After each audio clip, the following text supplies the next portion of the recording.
The Arizona Territory, 1885. Dust motes dance in sunbeams as Catherine Harlow's trembling hand signs the marriage annulment. Sheriff Wilson watches with practiced indifference, another settler abandoning her foolish liaison with an Apache. Outside, hoofbeats thunder like war drums. Stone-faced lawmen reach for their revolvers as Running Wolf bursts through the door, his presence filling the room like summer lightning. With deliberate steps, he approaches the desk, dark eyes fixed on the document that would sever their bond. His weathered hands grasp the papers, tearing them with quiet fury. "No law will separate us," he declares, voice steady as mountain stone. The room falls silent, save for Catherine's quickened breath. Will their love survive in a land where two worlds collide with deadly consequence? Before we jump back in, tell us where you're tuning in from, and if this story touches you, make sure you're subscribed, because tomorrow I've saved something extra special for you. The dust settles as Catherine and Running Wolf stand frozen in the sheriff's office, the torn papers between them like a battle flag. Sheriff Wilson's hand hovers near his pistol, uncertain. Catherine's father, Herbert Harlow, a Boston banker with silver temples and rigid posture, looks on with horror. "Catherine Elizabeth Harlow, you will come with me at once," Herbert commands, reaching for his daughter's arm. Catherine steps back, her calico dress rustling against the rough-hewn floorboards. "No, father." Outside, horses whinny and men murmur. The town of Copper Springs hasn't seen such commotion since the silver mine collapsed 2 winters past. "You've lost your senses, girl," Herbert says, voice tight with controlled fury. He turns to the sheriff. "Arrest this savage." Running Wolf stands tall, obsidian eyes unwavering. "The law of your people holds no authority over me." Catherine's trembling fingers find her locket's silver filigree containing a portrait of her mother, Elizabeth, the only possession she kept when she first walked into Apache lands. Elizabeth had been different from Boston society, compassionate, curious about the world beyond drawing rooms and gossip. Before consumption took her, she'd whispered to young Catherine, "Find your own path, dear heart." "Father, please understand," Catherine said. "I wasn't abducted or bewitched. I chose this life." Herbert scoffs. They ride hard through the afternoon heat, dust clouds billowing behind them. Catherine clings to Running Wolf's waist, her cheek pressed against his back. The steady rhythm of hoofbeats drums beneath them as Copper Springs shrinks into the distance. Running Wolf guides his painted stallion with confident precision, following game trails invisible to untrained eyes. The land changes gradually, dusty flats giving way to rocky terrain, dotted with sagebrush and stunted juniper. "They will follow," Running Wolf says, voice carried back on the wind. "I know," Catherine replied. When the sun hangs low, bleeding orange across the western sky, Running Wolf finally slows their pace. He dismounts with fluid grace, then helps Catherine down. Her legs tremble from the long ride. "We rest here briefly," he says, producing a water skin from his saddlebag. "Drink." Catherine takes measured sips while Running Wolf surveys the landscape. From his belt hangs a bone-handled knife, crafted from the antler of the first deer he killed as a boy. The blade gleams with meticulous care despite years of use. "Will we reach your village by nightfall?" Catherine asks. Running Wolf shakes his head. "Too dangerous. Your father's men will watch the known paths." He removes the knife and studies its edge. "We go where they cannot follow." Catherine watches as he tests the blade against his thumb. The knife represents more than a tool to him. It embodies a transition from boyhood to manhood, a symbol of his place in the tribe.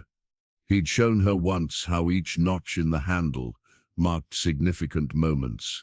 His first battle, becoming a war leader, the day he found her. "The mountains?" she asks, gesturing toward the jagged peaks to the north. "Yes. First we must prepare." Running Wolf kneels, taking a small pouch from around his neck. Inside are various colored pigments: ochre, white clay, charcoal. With practiced movements, he applies war paint to his face. Catherine watches, reminded of the first time she saw this ritual. How strange and frightening it had seemed then. Now she understands its significance, not savage decoration, but spiritual armor. "Let me," she says, kneeling before him. Surprise flickers in his eyes, but he hands her the pouch. Her fingers trace the lines of his cheekbones, applying the ochre with delicate precision. The intimacy of the gesture speaks volumes, her acceptance of his ways, her place beside him. "Your father was wrong about me," Running Wolf says as she works. "He's wrong about many things."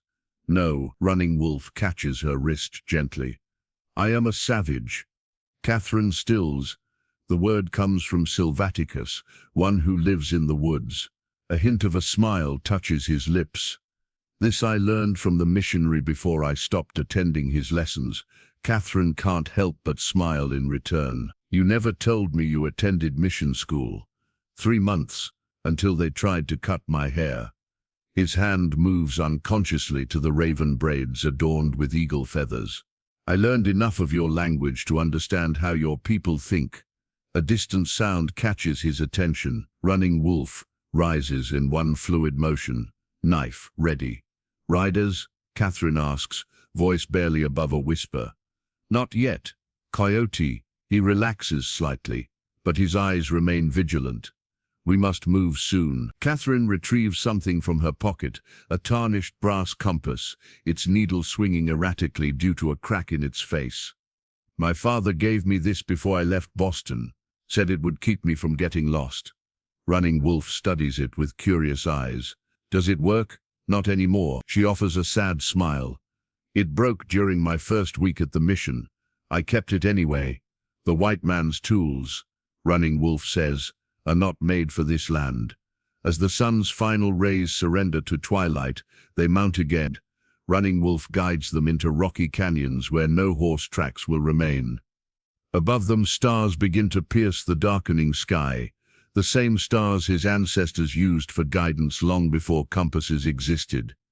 "Even broken things have purpose," Running Wolf says, unexpectedly. Catherine holds the compass tightly. "What purpose does this serve?" "It reminds you that there are different ways to find your path." He glances back at her, eyes reflecting starlight. "Some ways fail, others endure." They ride deeper into the wilderness, leaving civilization behind. The broken compass rests in Catherine's palm, a relic of her former life now transformed into something new. Just as she has been, dawn breaks with uncertain light, as Catherine and Running Wolf crouch at the edge of a ravine. Below, a small stream cuts through stone, their only source of water for miles. Running Wolf signals silence, eyes scanning the opposite ridge. "3 riders," he whispers. "Following our trail." Catherine strains to see but can only make out distant shadows. "How did they find us?" "The tracker from Fort Benson. They call him Half-Breed Jack." There's no contempt in Running Wolf's voice, only respect for a worthy adversary. Half crow, half white, knows both worlds. Catherine's heart sinks. She's heard stories of this tracker, a man who never loses his quarry. "What do we do?" Running Wolf retrieves a small clay pipe from his medicine pouch.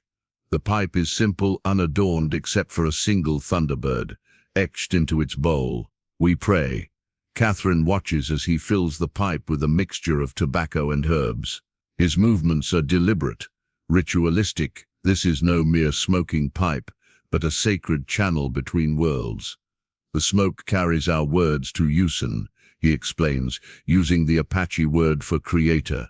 "When we are in greatest need, Yusen listens." Running Wolf lights the pipe with a small ember, drawing the smoke deeply before passing it to Catherine.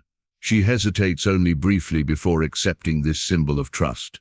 The smoke is surprisingly sweet, fragrant with unfamiliar herbs. "What should I do?" she asks. "Open your heart, Swith," with honesty. Catherine closes her eyes, feeling foolish yet strangely moved. The smoke swirls around them, creating a private sanctuary amidst danger.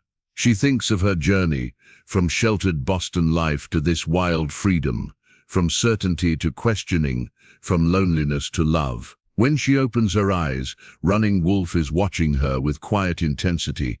"They will find us eventually," she says. Yes, but we choose the place of meeting.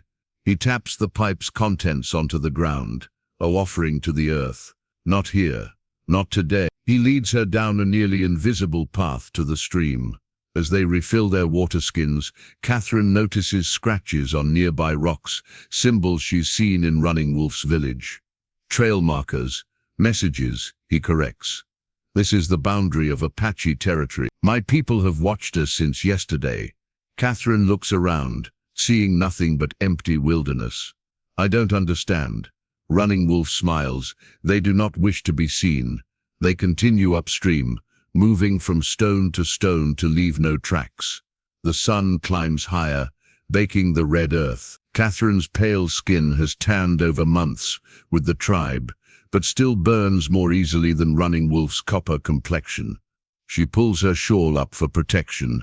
The ravine narrows, forcing them through a tight passage between towering rock walls. Running Wolf moves with certainty, but Catherine feels a growing unease. If they've been following us since yesterday, Running Wolf nods, understanding her concern. We are being herded. Into a trap? He unshoulders his bow, a masterwork of sinew and wood that has taken more game and enemies than Catherine cares to contemplate. Stay close. The passage opens suddenly into a small box canyon. Standing in their path is a lone figure, a man of mixed heritage, wearing both cavalry trousers and a traditional Crow medicine bundle. Half-breed Jack. That's far enough, the tracker calls.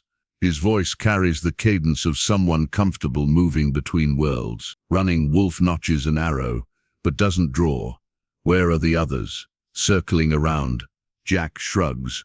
Be about 20 minutes before they catch up. Catherine steps forward. You're working for my father. Ma'am, I'm working for whoever pays in advance. Jack studies them with shrewd eyes. $50 to bring you back to town. Dead or alive wasn't specified for him. He nods toward Running Wolf. And if we refuse?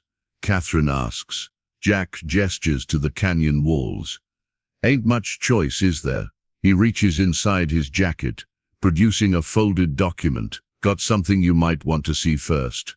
Running Wolf's bow remains steady. Keep your distance. Jack unfolds the paper, holding it up. Government paper. Says the Apache got 1 week to report to the reservation at San Carlos. Any found off reservation after that. He lets the implication hang. Catherine takes a step closer, trying to read the document. That can't be legal.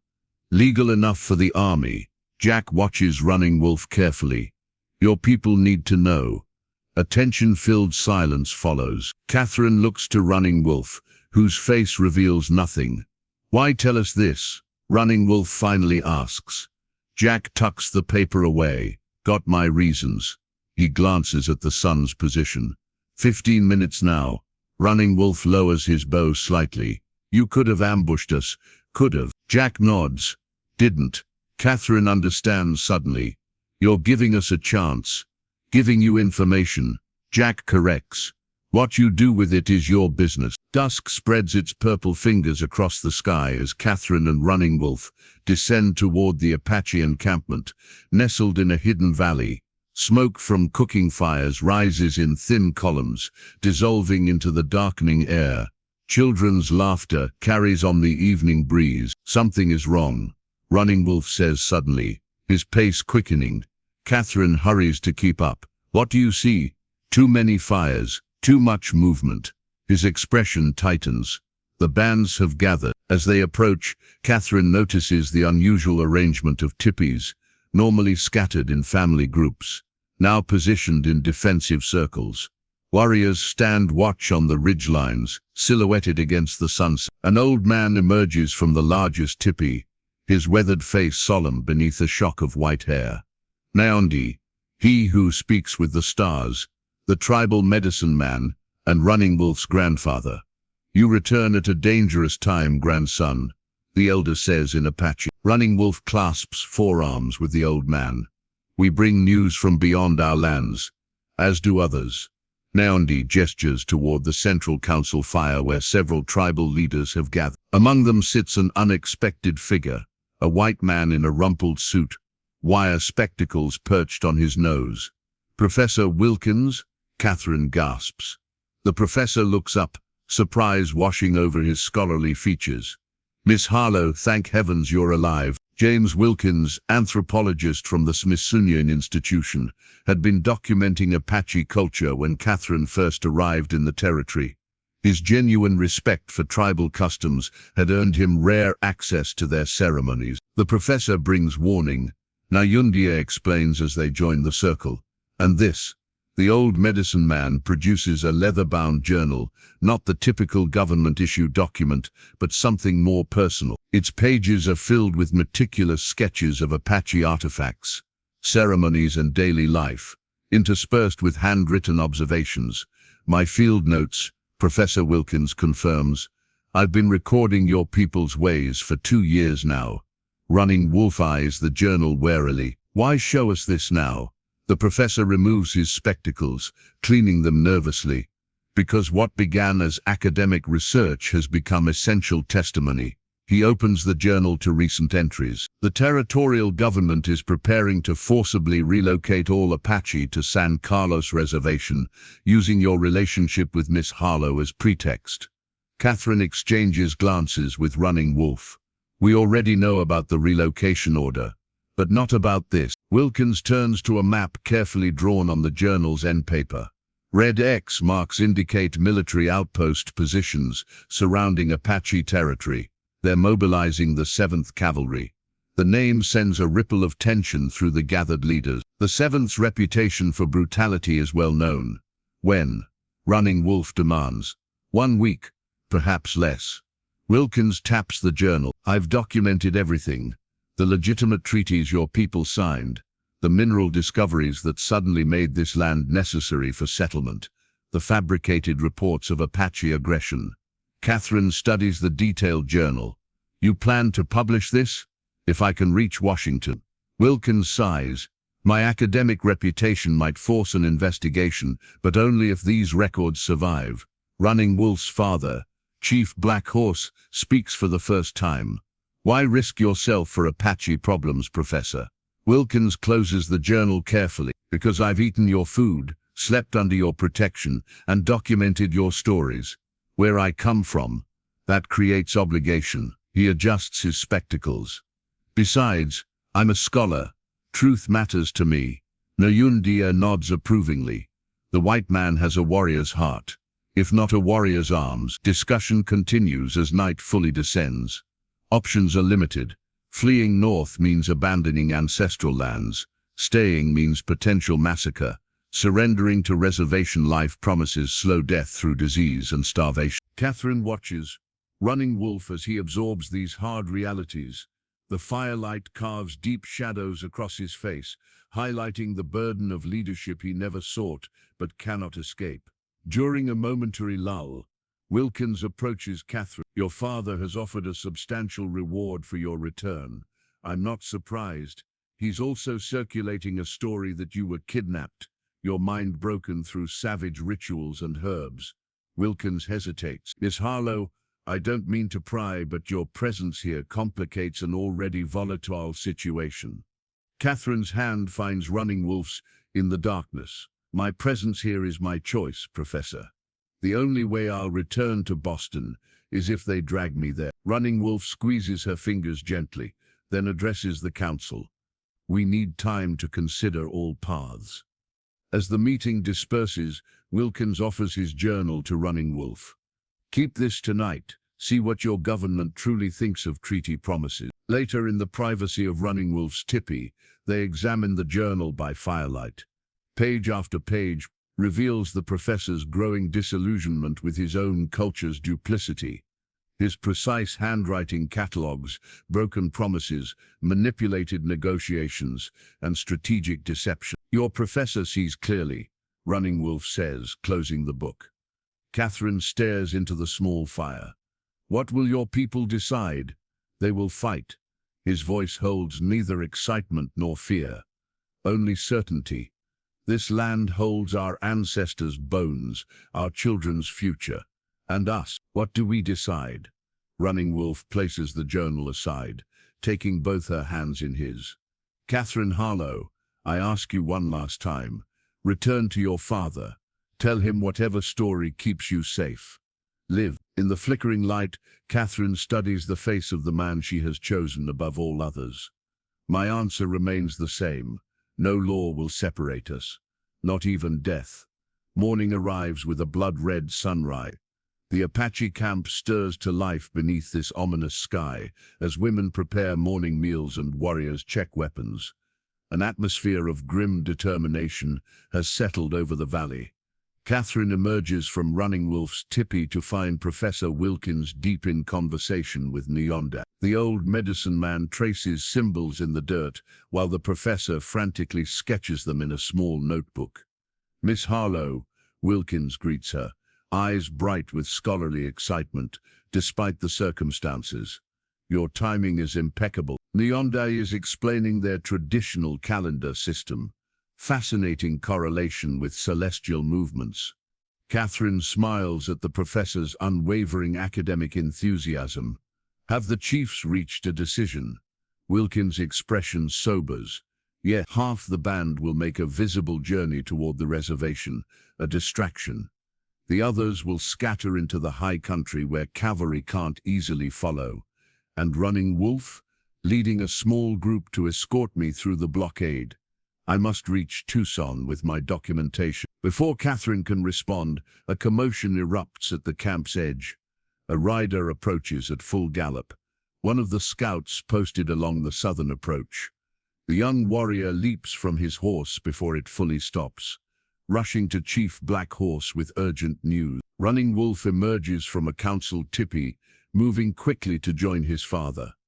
After a brief exchange, he strides toward Catherine, expression grave. "Soldiers," he says simply. 2 days' ride south, moving fast." Catherine's heart sinks. The relocation deadline was a lie, Running Wolf finishes. "They never intended to wait a week." Wilkins adjusts his spectacles nervously. "How many? 2 cavalry companies? Wagons? Artillery?" Running Wolf's jaw tightens. "They come prepared for war, not escort duty." The camp transforms with practiced efficiency. Women dismantle tipis while children gather essential belongings. Warriors prepare horses and weapons. No panic, only purposeful movement guided by generations of survival experience. Chief Black Horse summons Running Wolf to his tipi. Catherine follows, standing respectfully outside as father and son confer in low voices. When Running Wolf emerges, he carries a simple deerskin pouch embroidered with blue and white beads arranged in a mountain pattern. "My father's medicine bundle," Running Wolf explains, securing it to his belt, "given to him by his father, and now to me." Catherine recognizes the significance. Such items are passed down only in moments of great transition or danger. "What does it contain?" "Sacred tobacco. Eagle feather. Stone from our ancestral cave." He touches the pouch reverently.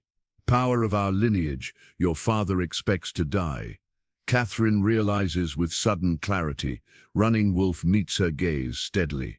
He expects us all to face that possibility. They rejoin Wilkins, who has been assigned 4 warriors as additional escorts. The professor clutches his precious documentation, now sealed in oilskin against weather. "We leave within the hour," Running Wolf informs them.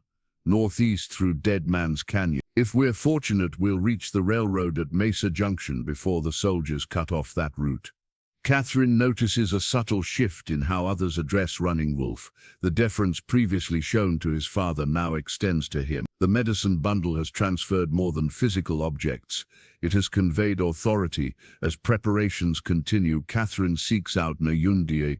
Old medicine man sits cross-legged on a small rise overlooking the camp, face turned toward the threatening sky. "The clouds speak of change," he says without looking at her.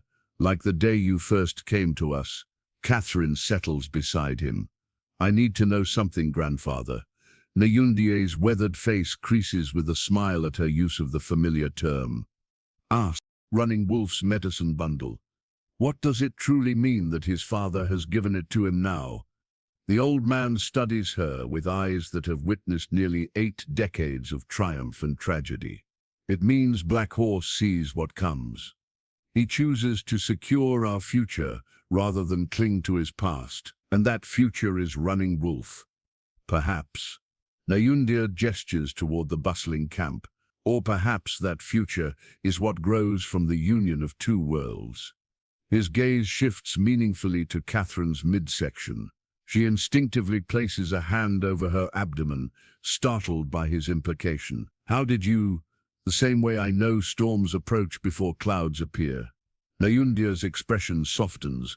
Life persists, daughter. Even when death surrounds us.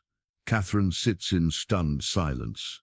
She hasn't told anyone, not even Running Wolf, about her suspicions. 2 missed monthly cycles could be explained by stress and hard travel, but the morning sickness cannot. Does Running Wolf know? She finally whispers. His eyes see many things, but men often miss what grows beneath their feet.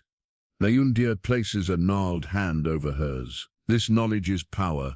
Use it wisely. Before Catherine can respond, Running Wolf calls from below.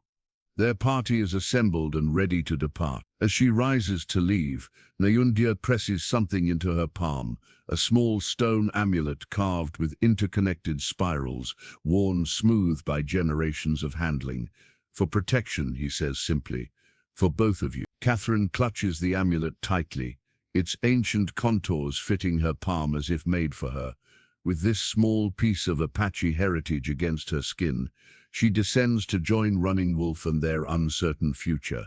Dead Man's Canyon earns its name. Sheer walls rise hundreds of feet on either side, creating a natural channel that funnels bitter winds through its narrow confines. Bleached bones of unlucky travelers, some human, some animal, litter the rocky floor, polished white by sand and time. Cheerful place, Professor Wilkins mutters, hunching deeper into his coat. Running Wolf leads their small party single file through the treacherous passage. Catherine rides behind him, followed by Wilkins and the 4 Apache warriors. Their horses pick their way carefully over loose shale, hooves occasionally sending cascades of small stones clattering into hidden crevices. The spirits of those who died here watch us, one of the warriors, Swifthawk, explains to the professor. We leave them undisturbed. Wilkins nods earnestly, jotting notes even while riding. His academic curiosity remains undimmed, despite their circumstances. By midday, they reach a section where the canyon widens slightly, offering room to rest the horse. A small spring seeps from the rock face, surrounded by stubbornly green vegetation. As they dismount, Running Wolf surveys the towering walls with practiced eyes. We are watched, he says quietly. Catherine scans the ridgeline but sees nothing. Soldiers? Running Wolf reaches slowly for his rifle. Mountain Apache. Different band. That the professor freezes mid-drink from his canteen. Hostile? After a tense moment, an answering signal appears. A flash of reflected sunlight from above. A swift hawk relaxes visibly. They offer safe passage. Her answer arrives in the form of a young Apache woman, who seems to materialize from the rock itself. She descends a nearly invisible path with a grace that speaks of intimate familiarity with the terrain. Around her neck hangs a silver cross, Catholic in design but adorned with traditional Apache beadwork and feathers. Gray Dove, Running Wolf greets her with evident surprise. The woman inclines her head slightly. Brother of my husband. Running Wolf had never mentioned family connections to other bands. My cousin married into the Mountain Apache 2 summers ago, he explains.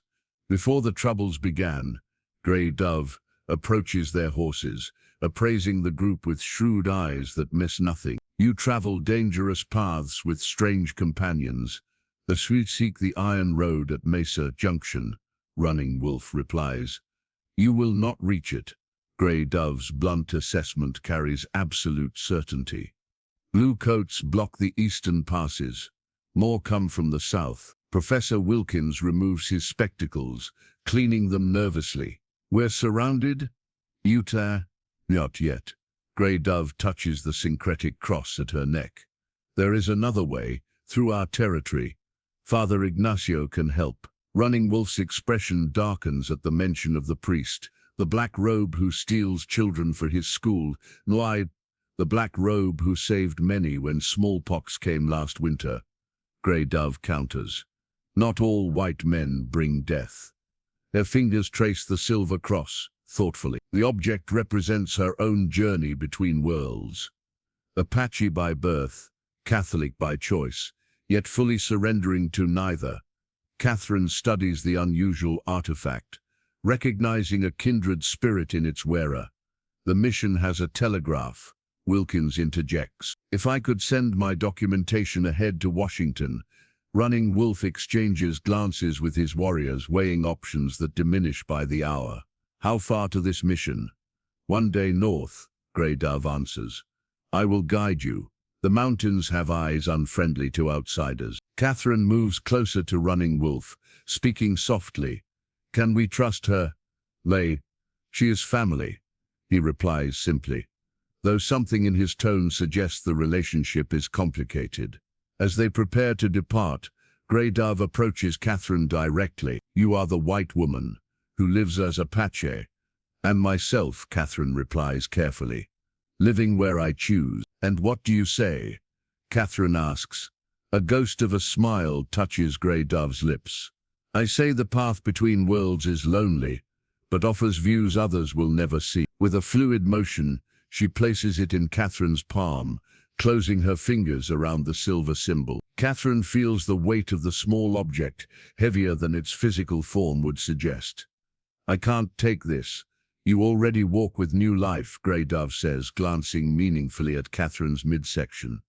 The cross passes to the next guardian. Catherine's shock must show on her face, for Grey Dove adds, women know these things about other women. Grey Dove leads them toward a nearly invisible cleft in the canyon wall, the secret path to the mission, and perhaps their only remaining hope. As they ascend in single file, Catherine clutches the syncretic cross. Its silver feels warm against her palm, as though absorbing her body's heat, or perhaps imparting the strength of its previous owner. Between worlds indeed, just as her unborn child will be, carrying the blood of both Apache warrior and Boston socialite. The path steepens dramatically. Below, the floor of Dead Man's Canyon grows distant, its scattered bones reduced to tiny white specks against red earth. Ahead, Grey Dove moves with effortless grace, leading them ever higher toward uncertain sanctuary. St. Ignatius' Mission emerges from morning mist like a mirage, whitewashed adobe walls and a modest bell tower, standing in stark contrast to the rugged wilderness surrounding it. St. Ignatius' Mission emerges from morning mist like a mirage, whitewashed adobe walls and a modest bell tower, standing in stark contrast to the rugged wilderness surrounding it. Running Wolf surveys the settlement with undisguised suspicion. I see no soldiers. Father Ignacio permits no weapons within the mission walls, Grey Dove explains. Not even cavalry passes his gates. Armed, Professor Wilkins adjusts his spectacles, scholarly interest piqued. Remarkable. How does one priest maintain such authority? He heals both Apache and white man without question. Grey Dove answers simply. Such power earns respect. As they draw closer, Catherine notices children emerging from a long, low building, the mission school. They move in orderly lines, wearing simple cotton clothing. Some appear fully Apache, others clearly mixed heritage. All wear identical expressions of quiet obedience that strike Catherine as unnatural on young faces. A tall figure in a worn cassock emerges from the chapel. Father Ignacio stands straight, despite his apparent age, silver hair cropped short beneath a simple skullcap. His weathered face bears the deep tan of decades under the Arizona sun. Welcome, travelers, he calls in perfect Apache, then switches to English. You arrive at God's door precisely when you need it most. Running Wolf dismounts warily. We seek passage, not conversion. All are welcome to pass through, Father Ignacio responds mildly. Whether they choose to stay is between each soul and its creator. His keen eyes assess the group, lingering momentarily on Catherine before settling on Professor Wilkins. You carry burden beyond physical possessions, Professor. Wilkins startles. We haven't been introduced. A slight smile crosses the priest's face. The Smithsonian Institution sent advance word of your research expedition last year. I've been expecting you, though perhaps not under such dramatic circumstances. He gestures toward the mission's main building. Please refresh yourselves. We have much to discuss. Inside, they're led to a simple dining hall, where Apache women serve a breakfast of corn porridge, dried fruit, and fresh bread. Catherine eats gratefully, suddenly aware of her heightened hunger. Feeding too now, she reminds herself with a mixture of wonder and apprehension. Father Ignacio joins them, placing a leather-bound ledger on the table. Its cover is stained and cracked with age, its pages yellowed and curling at the edges. The mission records, he explains, opening to recent entries, including this. He indicates a page dated 3 days earlier. In meticulous handwriting it details, territorial militia requisitioned 6 wagons for prisoner transport. Destination San Carlos Reservation. Captain Reynolds indicated operation to commence within fortnight. Running Wolf studies the entry. This confirms what we already know. Continue reading, Father Ignacio suggests quietly. The next entry sends a chill through Catherine. Colonel James Harlow arrived with 50-man private security force, operating under separate orders from territorial governor. Colonel James Harlow, Catherine whispers. My uncle. Running Wolf's expression darkens. You never spoke of him. He's my father's brother, Catherine explains, mind racing. Career military. I haven't seen him since childhood. Professor Wilkins leans forward. Private security force. Outside regular army command. Father Ignacio nods grimly. Mercenaries, essentially. Former soldiers without military constraints. He turns another page. My sources in Tucson telegraph that they carry special orders regarding certain insurgent elements among the Apache. Assassination targets, Running Wolf translates bluntly, including you, I suspect. The priest confirms. And quite possibly the professor, given what he carries. Wilkins clutches his documentation instinctively. Catherine's thoughts whirl. My uncle wouldn't. War changes men. Father Ignacio interrupts gently. As does ambition. He slides the ledger toward her. Your family name carries significant weight in territorial politics. Your father's banking connections finance much of the region's development.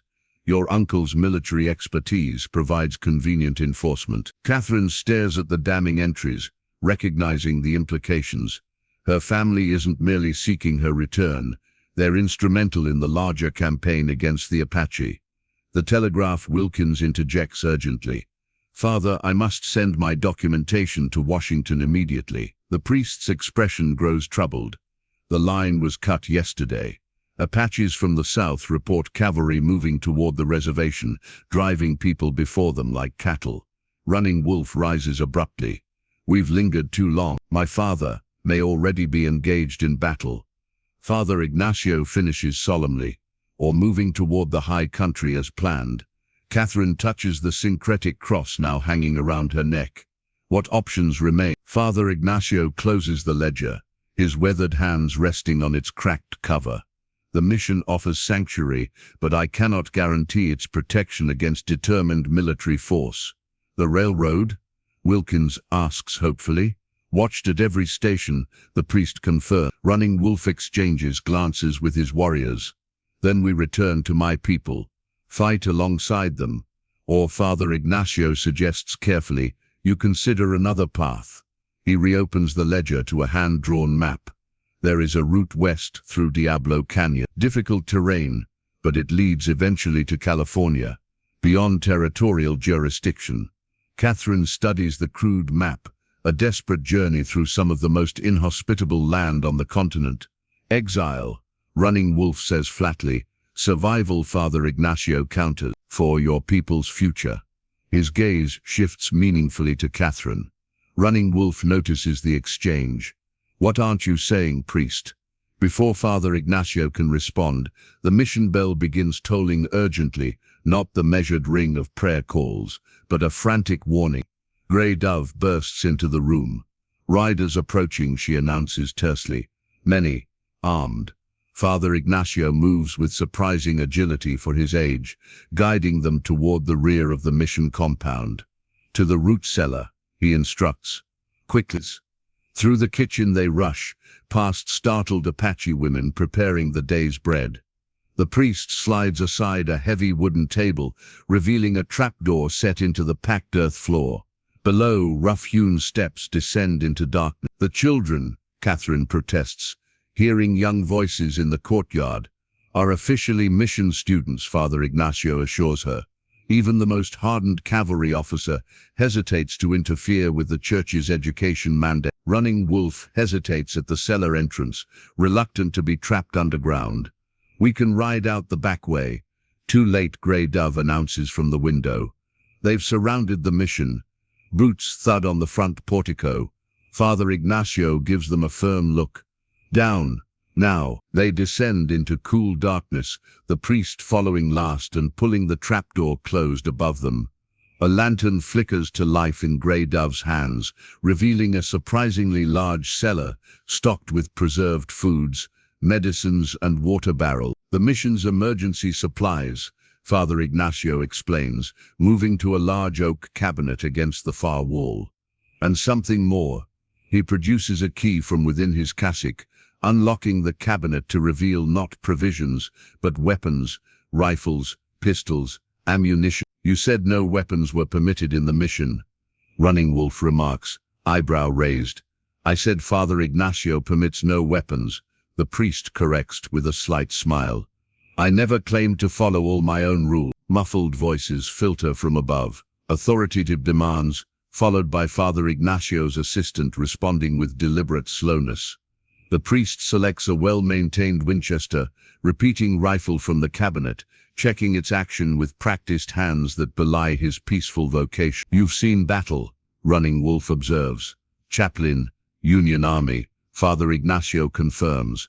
Before finding a different calling, he hands the rifle to Swift Hawk, before removing a map case from the cabinet's bottom drawer. From it, he extracts a faded document on heavyweight parchment, its edges cracked with age and its surface covered with elaborate script and official seals. Spanish land grant, he explains, unrolling it carefully. Dated, it establishes this mission's boundaries as sovereign church territory, beyond jurisdiction of territorial authorities. Professor Wilkins examines the document with scholarly reverence. Remarkable preservation, but would modern authorities honor a Spanish colonial grant? They have thus far, Father Ignacio says, though more from practical necessity than legal respect. The mission provides medical care and education the territory cannot. Running Wolf studies the aged parchment skeptically.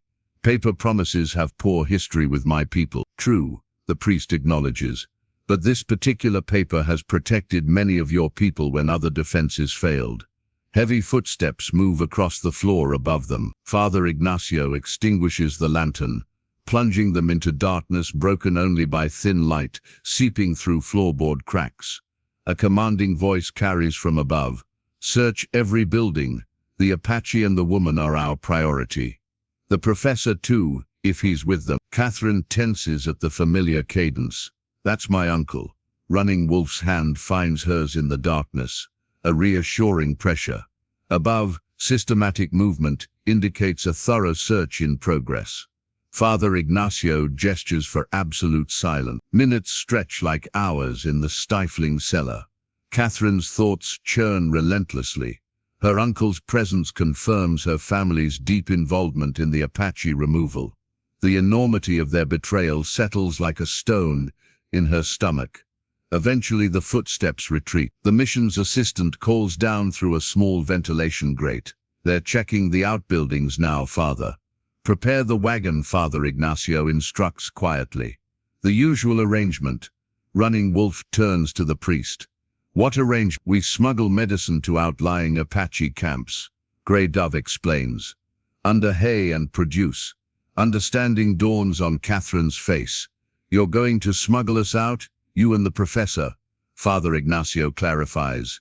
The Apache warriors would be discovered immediately. Running Wolf shakes his head firmly. I will not leave my men. You must.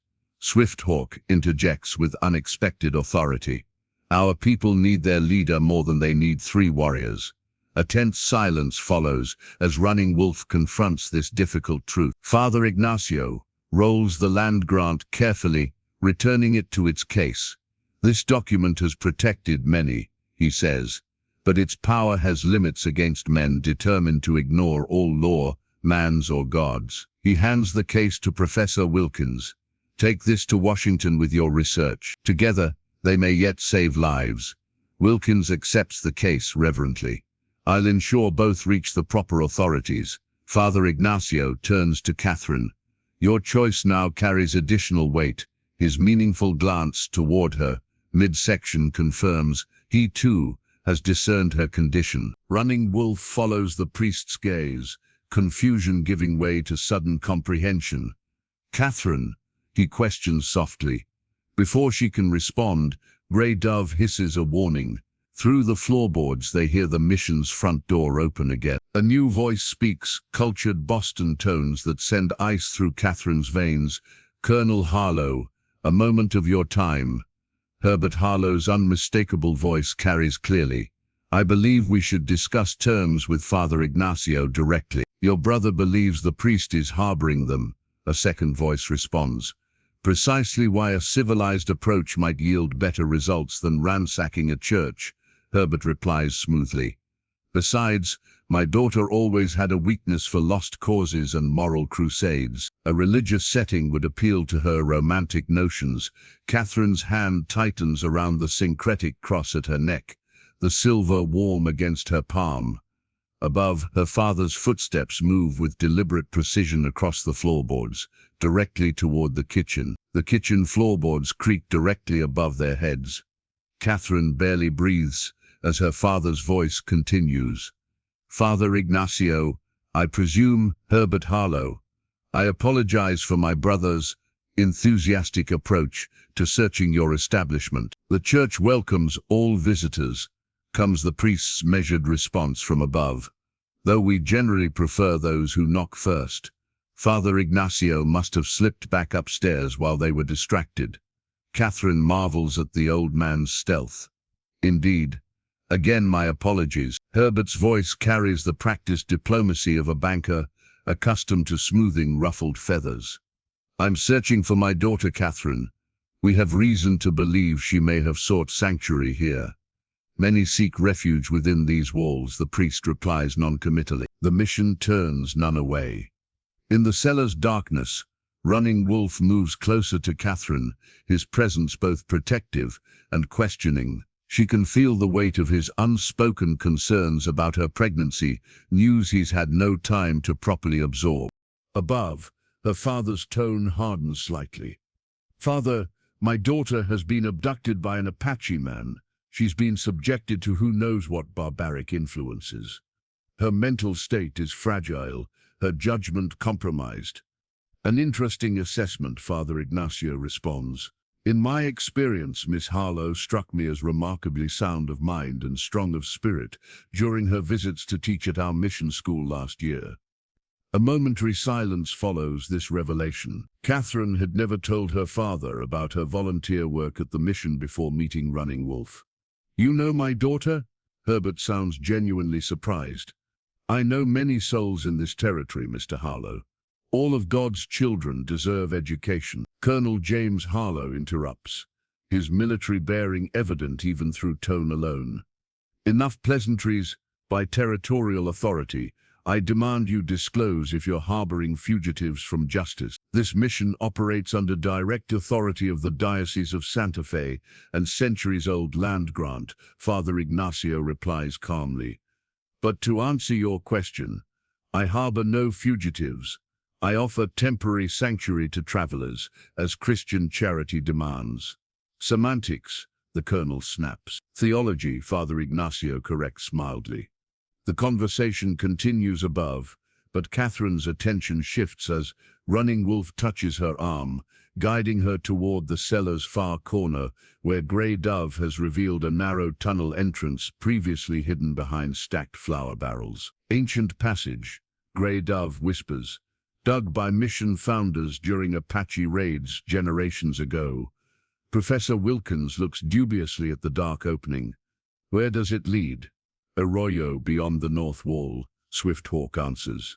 Where the supply wagon waits. Running Wolf studies the tunnel, then turns to his warriors.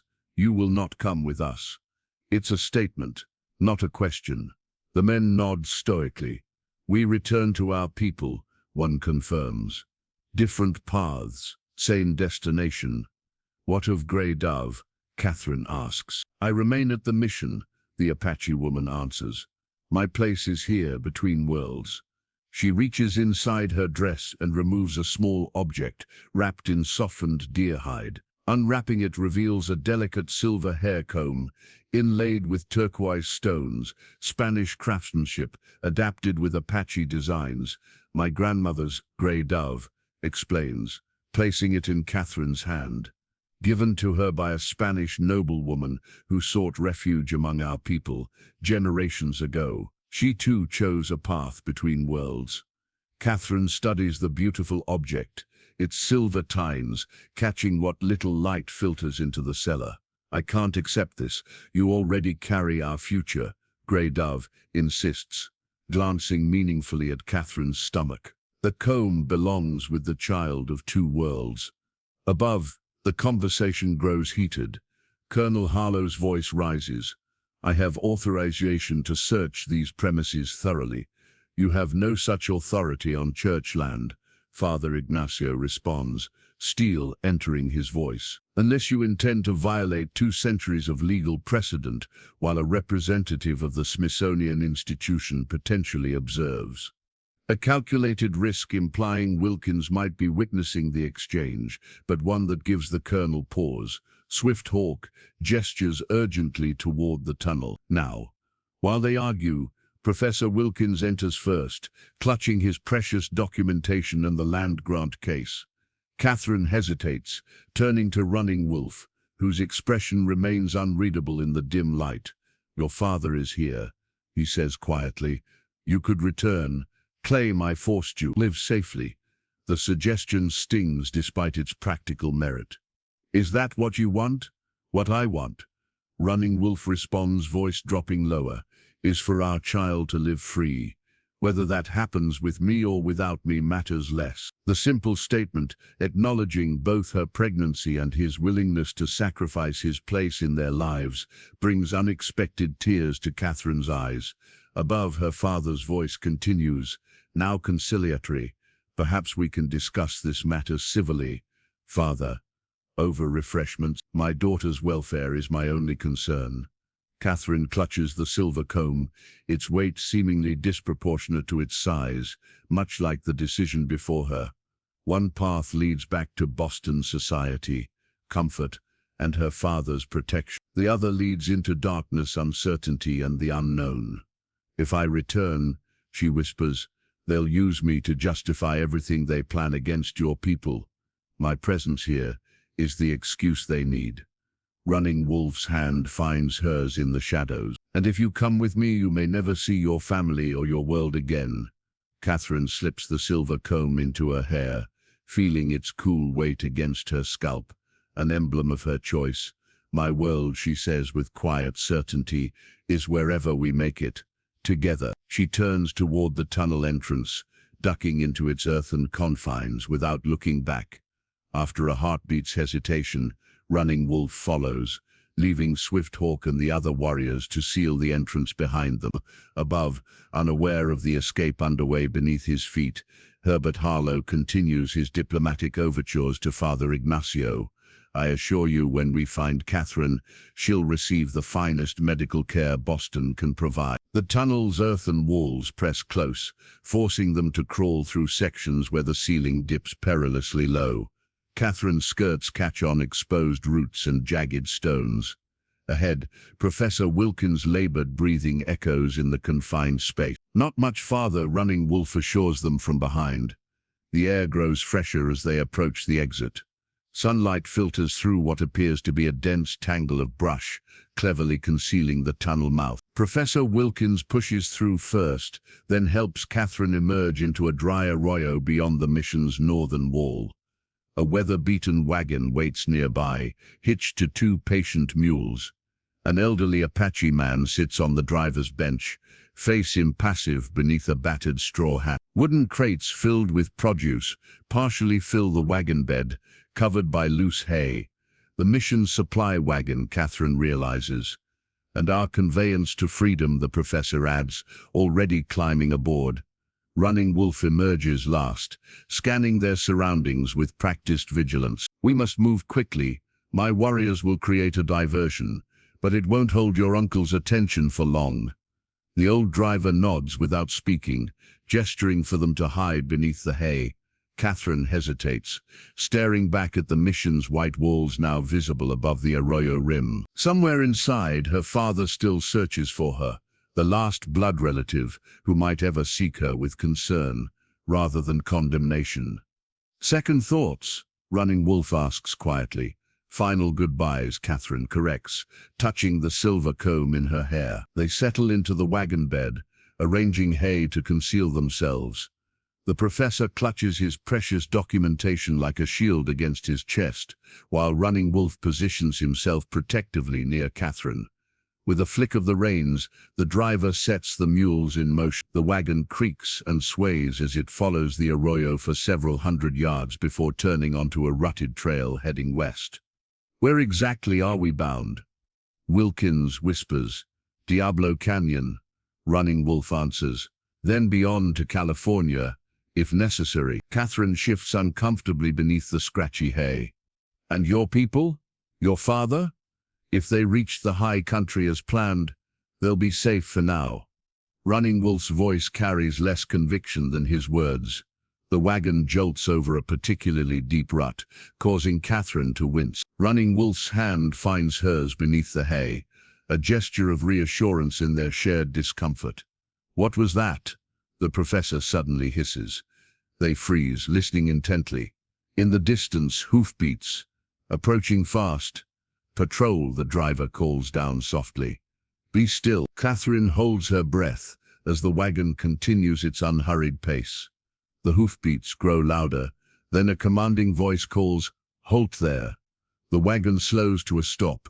Through gaps in the hay, Catherine glimpses cavalry uniforms, 3 riders blocking the road ahead. Mission supplies for Fort Defiance trading post. The driver explains in deliberately broken English. You're a long way from the direct route, one soldier observes suspiciously. Wash out on main road, the driver replies. Father Ignacio say take North Trail. The lead soldier dismounts, approaching the wagon. We're looking for fugitives. An Apache Brave, a white woman, possibly an older white man. Seen anyone matching that description? No, seen nobody, the driver responds. Just mission soldiers. More soldiers. The cavalryman circles the wagon slowly, studying its contents. Catherine feels Running Wolf tense beside her, his hand moving imperceptibly toward the knife at his belt. The soldier prods the hay with his rifle barrel, mere inches from Catherine's leg. She fights the urge to flinch, focusing instead on controlling her breathing. What's in the crates? The soldier demands. Medicine, food for Fort, the driver answers. Open one. The driver climbs down slowly, his movements deliberately stiff and aged. He unlatches a small crate near the wagon's edge, fortunately distant from their hiding place, revealing neatly packed glass bottles of medicine. Satisfied? The driver asks. The soldier grunts non-committedly, then reaches into his jacket pocket. Catherine tenses, expecting a weapon, but instead he produces a small tin star, not standard military issue. Territorial marshal, he explains, pinning it to his cavalry jacket. Authorized to inspect all vehicles following the governor's special order regarding dangerous fugitives. Catherine recognizes the implications immediately. Her uncle has secured extraordinary powers for this pursuit, blending military and civilian authority. The marshal turns back to the wagon, expression hardening. I need to check the entire cargo. As he reaches for another crate, a distant explosion shatters the morning calm. Black smoke billows from the direction of the mission. The diversion, Running Wolf whispers, almost inaudibly. The marshal and his men turn toward the disturbance. What the devil? Apache attack mission, the driver exclaims with convincing alarm. Many warriors. Without further hesitation, the marshal remounts. You continue to the fort, he orders the driver. We'll investigate this disturbance. The three riders gallop toward the mission, dust clouding behind them. The driver watches until they're out of sight before climbing back to his seat. Your warriors are committed, he says to Running Wolf in Apache. We must not waste their sacrifice. The wagon lurches forward with new urgency, abandoning its careful pace for greater speed. Catherine shifts to peek through the hay, watching the smoke rise from what appears to be an outbuilding rather than the mission itself, a calculated target to create maximum distraction with minimal harm. As they crest a small rise, the driver suddenly pulls the mules to a halt. Look, he says simply, pointing ahead. On the rutted trail before them lies a small metallic object, a tin star identical to the one the marshal wore, apparently fallen from his jacket during his hasty departure. The sun glints off its surface, the territorial seal clearly visible even from a distance. Running Wolf emerges from the hay, retrieving the star. He studies it thoughtfully before offering it to Catherine. Sometimes authority falls to those who never sought it, he observes. Catherine takes the badge, its weight surprisingly substantial in her palm. This small piece of metal represents everything they're fleeing: territorial law, government authority, the power to condemn or pardon. Yet now it rests in her hands, separated from those who would use it against them. What should we do with it? She asks. Running Wolf's expression remains unreadable. Keep it, as reminder of what pursues us and what power truly means in this territory. The driver clucks to the mules and the wagon continues westward. Catherine slips the badge into her pocket, an ironic talisman for their uncertain journey ahead. Diablo Canyon earns its name through merciless geography. Sheer walls of red rock rise hundreds of feet on either side, creating a natural oven that traps heat and deflects any hint of breeze. Water, when it exists at all, appears as sporadic brackish pools, more mud than liquid. By midday, they've abandoned the wagon. The trail narrowed until even the sure-footed mules balked at continuing. The old driver departed with a silent blessing, returning to the mission by a circuitous route. How far to the canyon's end? Catherine asks, wiping sweat from her brow. Professor Wilkins consults a crude map. Father Ignacio provides. If this is accurate, another day's journey before we reach Jenkins Pass. Running Wolf studies the towering cliffs. We're being followed. Catherine and the professor scan the canyon rim, seeing nothing. Soldiers? She asks. No. Different approach, different patience. Running Wolf points to nearly invisible scratches on nearby rocks. Apache scouts, not from my band. Gray Dove's people, the professor suggests hopefully. No. Running Wolf's expression darkens. These marks belong to Shadow Walker's band. Catherine clutches her canteen tighter. Are they hostile? They are survivors. Running Wolf answers carefully. They take no sides except their own. They continue through the punishing heat, each step raising dust that coats their clothing and skin. The professor struggles visibly, his academic constitution ill-suited to such harsh conditions. By late afternoon, when they stop to rest in a sliver of cliff shadow, Wilkins collapses in exhaustion. I need a moment, he gasps, face flushed alarmingly red. Catherine shares her dwindling water with him, while Running Wolf scouts ahead. The professor sips gratefully, then reaches into his coat pocket. I've been meaning to give you this, he says, producing a small leather-bound book. Catherine recognizes it immediately, a pocket edition of Walt Whitman's Leaves of Grass. The book's spine is cracked from frequent reading, its pages dog-eared and marked with pencil annotations. Your poetry book, she says, surprised. You've carried this since Boston.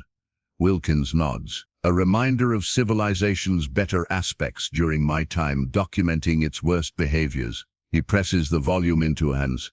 I want you to have it now. Professor, I couldn't please, he interrupts. Where I'm going, assuming I survive this canyon, I'll have libraries at my disposal again. You may not have that luxury for some time.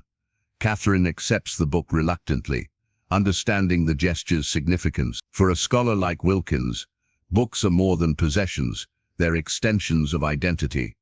Thank you, she says simply, tucking the volume into her own pocket. Running Wolf returns, expression grim. We must move, now. What's wrong? Catherine rises quickly. Dust cloud to the east, riders, many. He helps the exhausted professor to his feet. The mission diversion has failed sooner than expected. They push forward with renewed urgency, the professor leaning heavily on Catherine's arm. Running Wolf leads them through an increasingly narrow section, where fallen boulders create a treacherous obstacle course. As they navigate a particularly tight passage, voices suddenly echo from above. Apache words. Catherine only partially comprehends. Running Wolf freezes, then responds in the they's dialect, his tone respectful but firm. Three figures materialize on the rocks above. Apache men with faces painted in gray and black stripes. Shadow walkers, true to their name. Their leader, distinguished by a necklace of bear claws, studies the travelers with calculating eyes. They demand tribute for safe passage. Running Wolf translates. They know who pursues us. The professor fumbles for his satchel. I have money, not that kind of tribute, Running Wolf interrupts. Knowledge. They've watched the white man's soldiers for generations. They collect secrets like others collect scalps. Catherine considers their options. They have little of value except the professor's documentation, which they cannot surrender. What knowledge would satisfy them? She asks. Running Wolf confers briefly with the Shadow Walker's leader. Information about the soldiers' movements, route, numbers. We can provide that, the professor offers eagerly. As they negotiate, Catherine notices one of the Apache warriors studying her intently, specifically, the silver comb in her hair. She touches it self-consciously. The warrior speaks rapidly to his leader, gesturing toward Catherine. The exchange grows heated before Running Wolf intervenes. What's happening? Catherine asks. Running Wolf's expression is troubled. He recognizes the comb, claims it was stolen from their band generations ago by Grey Dove's ancestors. Is that true? Truth in these matters depends on who tells the story. Running Wolf continues translating as the discussion intensifies. They demand the comb as additional tribute. Catherine hesitates, her hand moving protectively to the silver ornament. Grey Dove's gift represented more than mere decoration. It symbolized her acceptance in a world between cultures. The leader of the Shadow Walkers speaks again, his tone final. He says we may not pass without surrendering the comb. Running Wolf translates. The soldiers will reach this point by nightfall. Professor Wilkins touches Catherine's arm gently. My dear, it's just an object. But it isn't just an object. It's a tangible connection to the women who made similar choices before her. Yet their lives matter more than symbols. With reluctant fingers, Catherine removes the silver comb from her hair. Sunlight catches its turquoise inlays as she offers it to Running Wolf. Instead of taking it, he shakes his head. You must present it yourself, with dignity. Catherine approaches the boulder where the Shadow Walkers perch. The leader descends to meet her, his painted face unreadable. This belongs to your people, she says in halting Apache, holding out the comb. I return it with respect. The warrior studies her for a long moment before accepting the offering. He examines the silverwork carefully, then speaks to Running Wolf. He asks how a white woman came to possess their treasure. Running Wolf translates. From Grey Dove of the Mountain Apache, Catherine answers. Who received it from her grandmother, who received it from a Spanish woman who chose to live between worlds. As I have chosen. When Running Wolf translates her words, something shifts in the warrior's demeanor. He confers briefly with his companions before returning the comb to Catherine. He says the comb has found its proper bearer. Running Wolf explains, surprise evident in his voice. The shadow walkers will guide us through a hidden path. The soldiers will find only empty canyons. Catherine returns the comb to her hair, aware that the exchange has altered something fundamental in their journey. Not merely a tribute payment refused, but recognition granted, acceptance of her place in a story that spans generations of women who crossed boundaries others feared to approach. The shadow walkers lead them to a nearly invisible crevice in the canyon wall. As they slip into its sheltering darkness, the distant sound of hoofbeats echoes from the east. The hunters are closing in, but for now at least, the hunted have found unexpected allies. Night falls as they follow the shadow walkers through passages that seem to defy natural geography. Narrow fissures that suddenly open into hidden valleys, vertical climbs that reveal concealed ledges, and caverns that serve as shortcuts through otherwise impassable terrain. Without guides, they would have been hopelessly lost within minutes. Remarkable, Professor Wilkins wheezes as they emerge onto a small plateau. Generations of knowledge encoded in their navigation. The shadow walkers make camp with practiced efficiency. A small, smokeless fire, sentries positioned at strategic points, minimal conversation. Their leader, who Running Wolf says is called Stone Eyes, approaches with a clay pot of stewed rabbit and wild onions. Eat, he says in halting English, the first direct communication he's offered in their own language. They accept gratefully, the hot food reviving their exhausted bodies. Catherine notices the professor struggling to stay awake, his academic stamina finally depleted by the grueling journey. Rest, she tells him gently. We'll need your strength tomorrow. As Wilkins drifts into exhausted sleep, Running Wolf joins Catherine at the fire's edge. Stone Eyes sits opposite them, his painted face ghostly in the firelight. He wishes to speak with you, Running Wolf explains, about your choice to live between worlds. Catherine straightens her posture, honored by the warrior's interest yet wary of his intentions. Stone Eyes produces something from a pouch at his belt, a tarnished brass object that gleams dully in the firelight. Catherine recognizes it as a military insignia, the kind officers wear on their uniform collars. Two crossed arrows indicate cavalry rank. His father took this from a soldier during the campaign of 58. Running Wolf translates as Stone Eyes speak. The soldier had led an attack on their winter camp, killed many including Stone Eyes' mother and sisters. Catherine studies the insignia with new understanding. Why does he keep it? Stone Eyes responds in Apache, his voice low and measures. He says it reminds him of what cannot be trusted. Running Wolf translates, the promises of those who wear such symbols. Stone Eyes continues speaking, gesturing toward Catherine occasionally. He says you wear many symbols: white woman's clothes, Apache comb, Christian cross. Running Wolf's translation continues. He asks which is true and which is false. Catherine considers the question carefully. Tell him they are all true, different parts of the same person. When Running Wolf translates, Stone Eyes studies her with renewed intensity before responding. He says most people are like land with fences divided, claimed, bordered. Running Wolf translates, but some are like rivers that flow across all lands, belonging to none yet connecting all. The analogy resonates deeply with Catherine. That's beautiful. Ask if I may touch the insignia. Running Wolf relays her request. Stone Eyes hesitates before extending his palm with the brass piece. Catherine examines the military decoration closely, its official eagle design, the precise lines of the crossed arrows, the tarnish accumulated through decades of being carried by a man whose family was destroyed by those it represents. This is from the 2nd Cavalry, she says softly. My uncle's original regiment.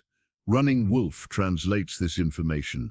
Stone Eyes' expression doesn't change, but something shifts in his posture. Did he know my uncle? Catherine asks.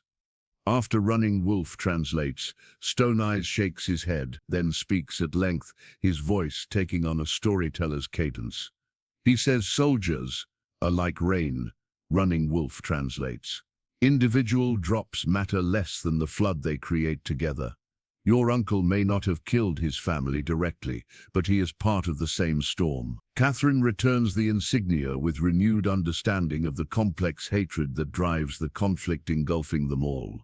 Not merely abstract policy or distant authority, but intimate personal grief that spans generations. Stone Eyes carefully returns the brass piece to his pouch. He speaks again, this time directing his words to Running Wolf.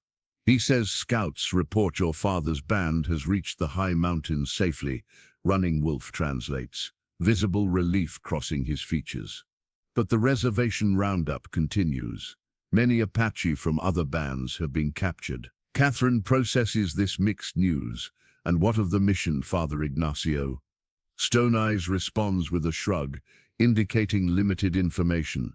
As the fire burns lower, Catherine feels the weight of their situation pressing down with renewed force. Even with Shadow Walker assistance, they face tremendous odds.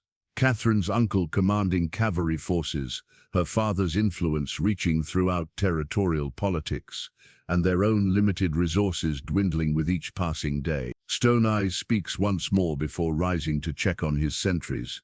He says, "Tomorrow we reach Jenkins Pass." Running Wolf translates, "Beyond that lies Mojave territory. Their relationship with the Shadow Walkers is complicated." More enemies? Catherine asks wearily. Not enemies, not allies. Running Wolf selects his words carefully. The Mojave remember old conflicts, but also share newer ones against white expansion. After Stone Eyes departs, Catherine and Running Wolf sit in contemplative silence. The brass insignia has cast a sobering pall over their momentary respite, a tangible reminder of the generations' deep conflict they navigate. "Do you think we can ever truly escape it?" Catherine finally asks. "Or are we just carrying the conflict with us wherever we go?" Running Wolf gazes into the dying embers. "My grandfather taught that we carry four things always: our name, our breath, our shadow, and our impact on others. Everything else can be laid down when its burden grows too heavy." He takes her hand, his fingers warm against her cold ones. Even hatred, even conflict, can be laid down, though few find the courage to do so. Catherine thinks of Stone Eyes carrying the insignia for decades, unable to release his hatred yet wise enough to understand its context. A contradiction that somehow makes perfect sense in this land of harsh beauty and complex histories. "Get some rest," Running Wolf urges gently. "Tomorrow we face new challenges."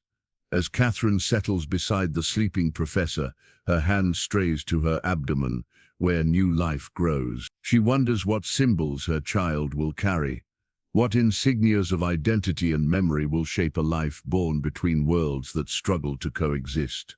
Dawn breaks with alarming suddenness in the high desert. One moment, darkness blankets them. The next, harsh light exposes their vulnerability. The Shadow Walkers break camp efficiently, erasing all evidence of their presence. Jenkins Pass lies beyond that ridge. Stone Eyes explains through Running Wolf's translation, pointing toward a distant notch between towering mesas. Beyond, Mojave territory begins. Professor Wilkins studies the terrain with academic interest, despite his exhaustion. The geological formations suggest significant water sources underground. Perhaps springs we could locate. Stone Eyes shakes his head. No water until Spirit Canyon, half-day's journey beyond the pass. Catherine adjusts her hat against the strengthening sun, conserving her dwindling water supply with small, measured sips. Her body aches from days of hard travel, the early signs of pregnancy adding unexpected fatigue. They set out at a grueling pace. Stone Eyes, intent on reaching the pass before midday heat, renders travel impossible. The professor struggles visibly, his academic constitution poorly suited to desert endurance. "I fear I'm becoming a liability," he confesses to Catherine during a brief rest. "Perhaps you should continue without." "We stay together," she interrupts firmly. "No one gets left behind." Around mid-morning, one of the Shadow Walker scouts returns with urgent news. Stone Eyes confers briefly before addressing Running Wolf. "Soldiers at the pass," Running Wolf translates grimly. "A dozen men establishing a checkpoint. How did they anticipate our route? The professor asks, dismayed. Stone Eyes responds without waiting for translation, his limited English sufficient. Territorial governor send men all passes to California. They hunt you systematic. The realization hits Catherine with chilling clarity. They're not merely being pursued, they're systematically contained through territorial authority. Her father's banking connections and her uncle's military expertise have created a noose that tightens with each passing day. Alternatives? Running Wolf asks. Stone Eyes gestures north. Old mining road. Abandoned. Difficult terrain. How difficult? Catherine asks. When Stone Eyes describes the route, Running Wolf's expression darkens. Too dangerous for your condition, he tells Catherine quietly. She straightens her posture defiantly. I'm pregnant, not incapacitated. The child will survive as I survive. She interrupts. We have no choice. Stone Eyes watches their exchange with shrewd eyes before reaching into his medicine pouch. He produces a weathered object that stops their argument instantly. A small wooden figurine, roughly carved into female form. Its features have been worn smooth by years of handling, but the swollen belly of pregnancy remains clearly defined. Mojave fertility charm. Running Wolf explains as Stone Eyes offers it to Catherine. Very old, very powerful. Catherine hesitates. I couldn't possibly accept. Not gift, Stone Eyes interrupts in broken English. Loan. Return when child born strong. The implied pact that she must survive to return the charm is not lost on Catherine. She accepts the wooden figure, feeling its surprising weight and warmth in her palm. The Mojave believe pregnant women carry special medicine. Running Wolf translates as Stone Eyes continues. The charm will help them recognize you as one who creates life, rather than takes it. Catherine tucks the figurine carefully into her bodice. Thank him for me. As they prepare to depart for the mining road, Stone Eyes approaches the professor. After examining Wilkins' blistered feet and exhausted countenance, he speaks at length to Running Wolf. He offers another path for the professor. Running Wolf translates. South to a settlement called Martinez. Small trading post with a telegraph. From there, he could send his documentation east. The professor straightens with renewed hope. A telegraph would serve our purposes as well as reaching California personally. He turns to Catherine and Running Wolf. Perhaps we should all. We cannot. Running Wolf interrupts gently. Catherine and I are too recognizable. Any settlement would mean immediate capture. The reality settles heavily between them. Their paths must diverge. The professor adjusts his spectacles, emotion evident behind the smudged lens. Then this is where we part ways, he says, voice uncharacteristically rough. Catherine embraces him, this scholarly man who risked everything to document truth. Your work will make a difference, Professor, as will your child, he responds softly. A living bridge between worlds. Two shadow walkers prepare to escort Wilkins south, while Stone Eyes leads Catherine and Running Wolf toward the mining road.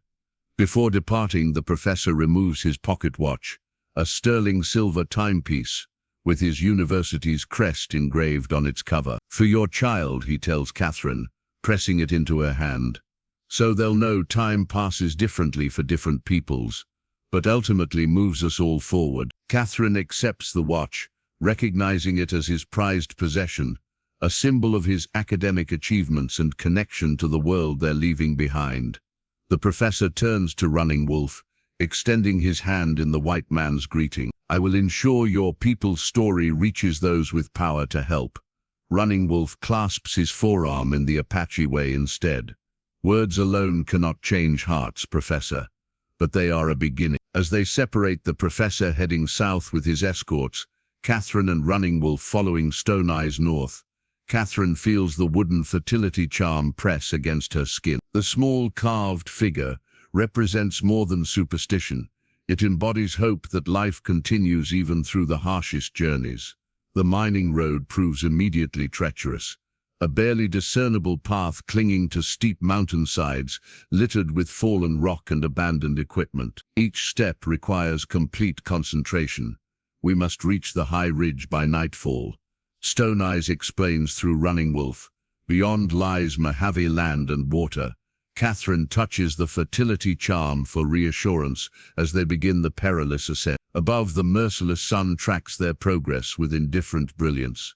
Behind, somewhere in the vast territory, soldiers continue their methodical search. Ahead lies unknown territory and uncertain welcome. The wooden figure rests against her heart, a tangible reminder of the new life growing within, a life that represents either a bridge between worlds or an orphan of their conflict. Which it becomes depends entirely on their surviving the journey ahead. The mining road deteriorates with each mile. What began as a barely passable trail devolves into treacherous scrambles across loose scree and precarious ledges. By late afternoon, Catherine's hands are raw from gripping rock, her skirts torn from catching on jagged outcroppings. Rest, Running Wolf insists during a rare level section. You push too hard. Catherine sinks gratefully onto a flat boulder, legs trembling with exertion. I'm fine. The child is as stubborn as both parents. She interrupts with forced lightness. Stone Eyes returns from scouting ahead, his expression grave as he speaks to Running Wolf. Rockslide blocks the path forward. Running Wolf translates, "We must climb above it." Catherine follows their gaze to a near-vertical rock face. Even for experienced climbers, it would present a formidable challenge. In her condition, there must be another way, she suggests. Stone Eyes shakes his head, then points back the way they came. He speaks rapidly to Running Wolf. Dust cloud in the canyon below.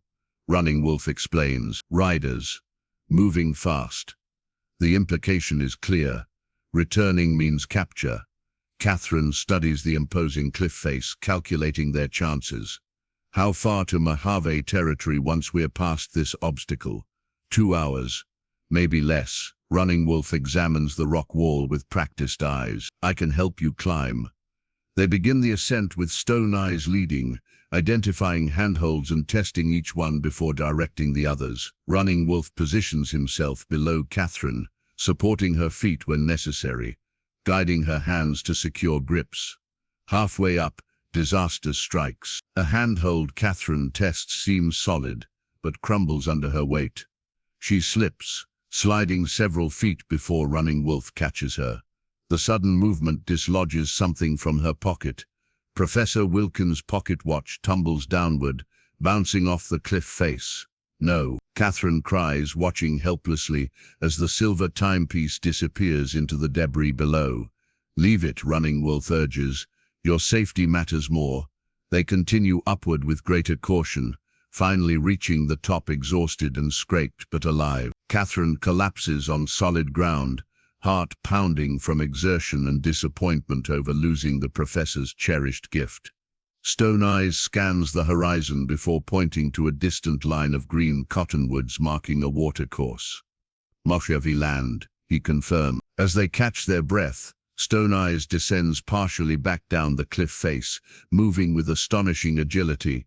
Minutes later, he returns with something clutched in his hand, the professor's watch, miraculously intact despite its fall.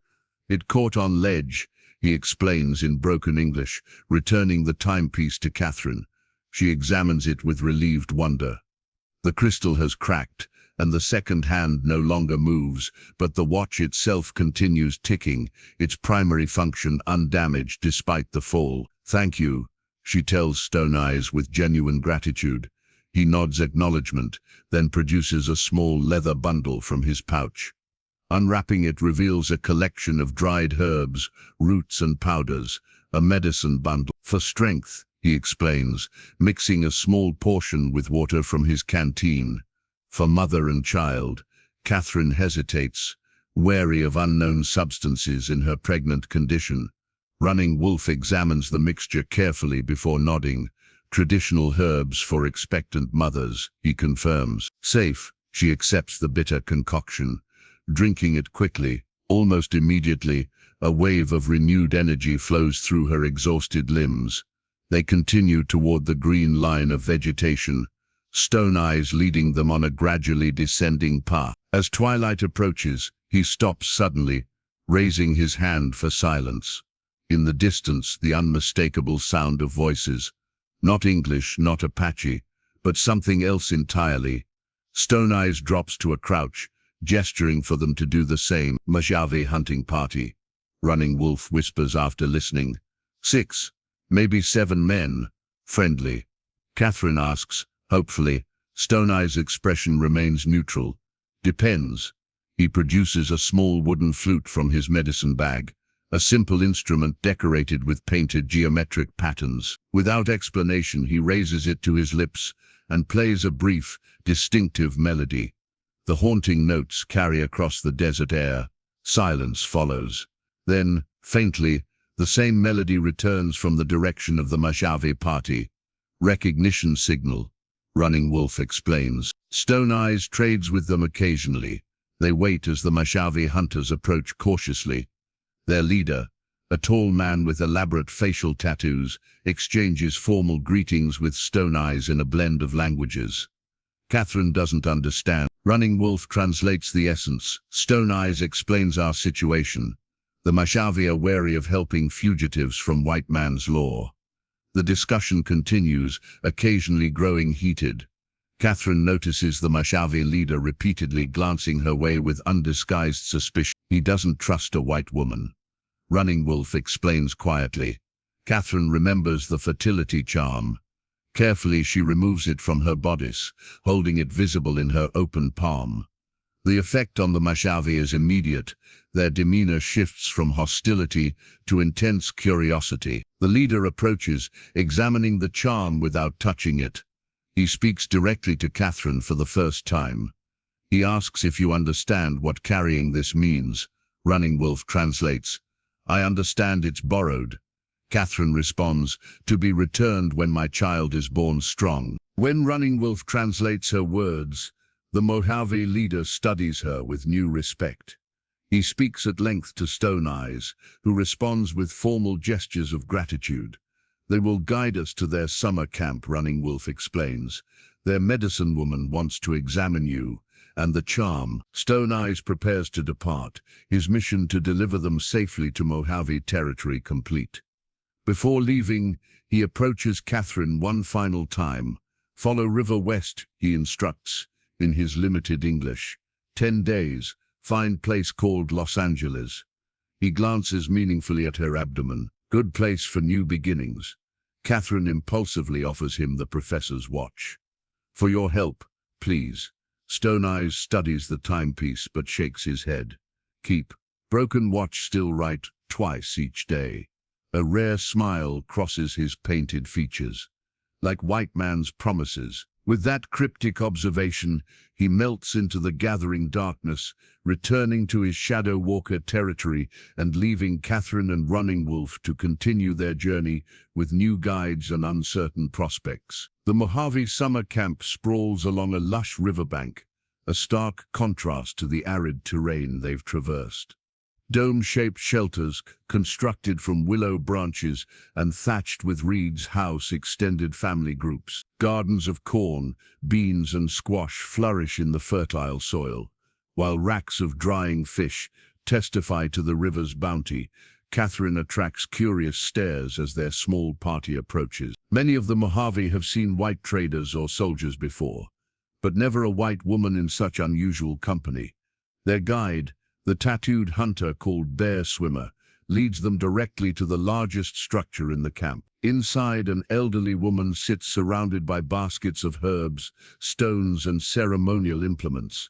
Her face bears the most elaborate tattoos Catherine has yet seen, intricate blue-black patterns that extend from chin to forehead.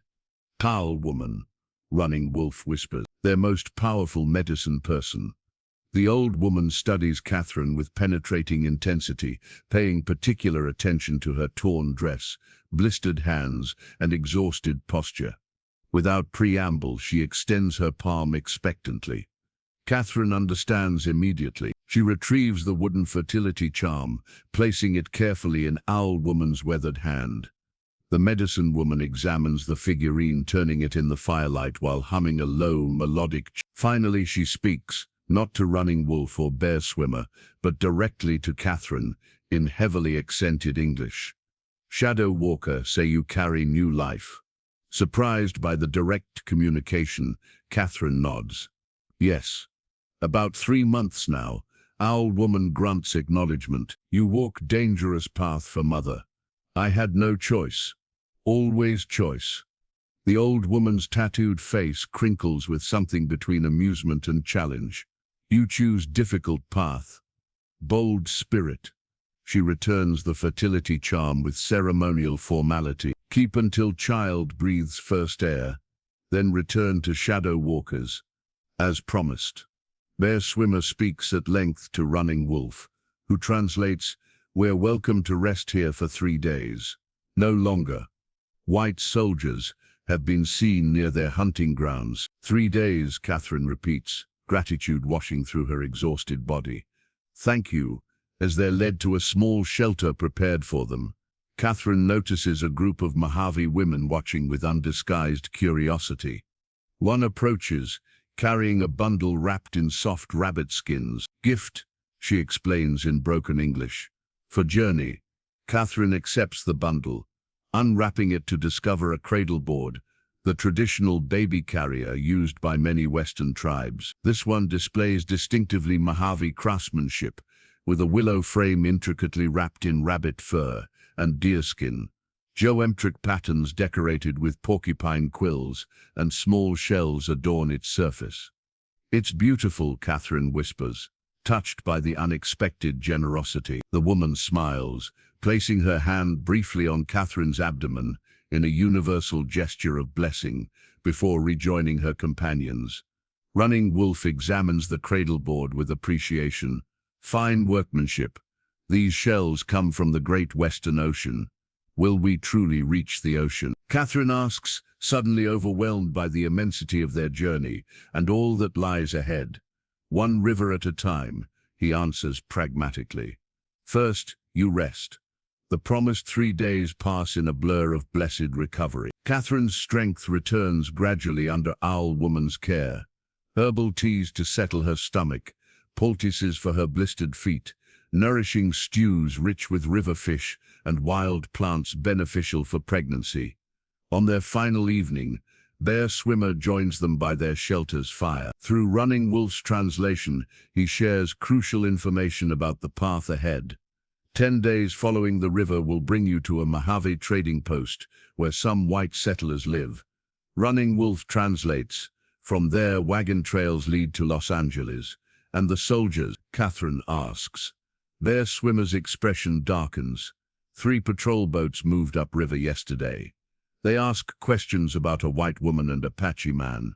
Catherine's brief sense of safety evaporates. They're still searching. Your uncle is persistent, Running Wolf observes grimly. Not just my uncle now, Catherine realizes. If they've brought patrol boats, they've secured federal resources. This has gone beyond territorial authority. Bear Swimmer retrieves something from his medicine pouch, a folded paper that he carefully smooths open. Catherine recognizes it, immediately as a wanted poster. Crude illustrations depict Running Wolf as a savage caricature and Catherine as a helpless victim. The text describes her as abducted and potentially mentally compromised from exposure to savage influences. Most disturbing is the reward amount, $5,000, for information leading to Catherine's rescue and Running Wolf's capture, dead or alive. An astronomical sum that would tempt even the most sympathetic settlers. Where did you get this? Catherine asks, hands trembling as she studies the damning document. White trader, Bear Swimmer replies through Running Wolf's translation. Such papers in every settlement along the river. Catherine stares at the poster, physical evidence of how thoroughly her father and uncle have controlled the narrative. In the eyes of every white settler from Arizona to California, she is not a woman who made her own choice but a victim, needing rescue. Running Wolf, not a man she loves, but a savage to be eliminated. We should leave tonight, she suggests urgently. Under cover of darkness, Bear Swimmer shakes his head. River Patrol watches at night, special glass that sees in darkness. Field glasses, Catherine translates for Running Wolf. Military-grade equipment. Their situation seems increasingly hopeless. Pursued by soldiers with superior resources, villainized in every settlement, their true story erased by a powerful narrative crafted by her family. As if sensing her despair, Owl Woman appears silently at their fire. The ancient medicine woman settles beside them, extracting something from her own medicine bundle, a small object wrapped in soft buckskin. For journey, she explains, unwrapping the item to reveal a river-smooth stone the size of a hen's egg, bisected by a perfect natural line separating black basalt from white quartz. Two-world stone. Running Wolf translates as Owl Woman, explains its significance. Very rare, very powerful. Black represents shadow world. White represents spirit world. Together in one stone, they create balance. Owl Woman places the stone in Catherine's palm, closing her fingers around it. You walk between worlds, she says directly, in her accented English. Stone help find balance. Catherine feels the stone's comforting weight, cool against her skin despite the evening heat. Thank you, she whispers, recognizing the significance of such a gift from a powerful medicine person. Owl Woman's tattooed face creases with an enigmatic smile. Not gift, exchange. Exchange, Catherine questions, but I have nothing of value to offer. The old woman places her gnarled hand on Catherine's abdomen. You carry most valuable thing, new life that bridges worlds.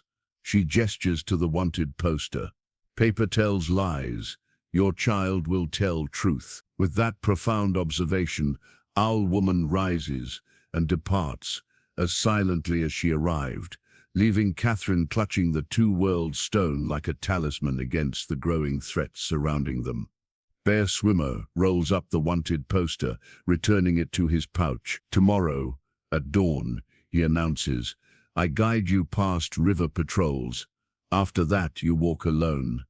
As the Mojave warrior leaves them to prepare, Catherine turns the unique stone in her hands, its dual nature catching firelight in complex patterns. Like her unborn child, it exists as two distinct elements unified into a single entity, neither fully one nor fully the other, but something new entirely.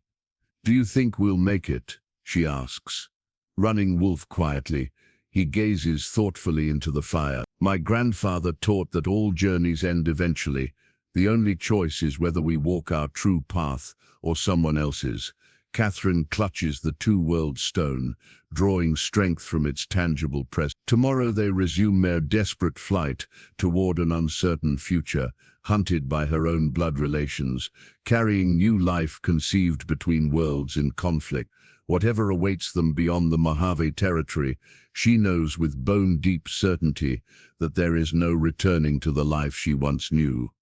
The wanted poster has made that abundantly clear. To the world they've left behind, Catherine Harlow is already gone, replaced by a fictional victim created to justify violence against the man she loves and the people who have become her own.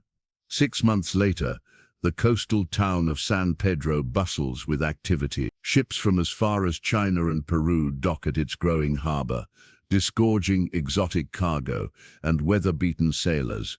Merchants haggle in a dozen languages, while local ranchers drive cattle to waiting ships. Among this vibrant chaos, few notice the young couple living in a modest adobe house on the settlement's outskirts.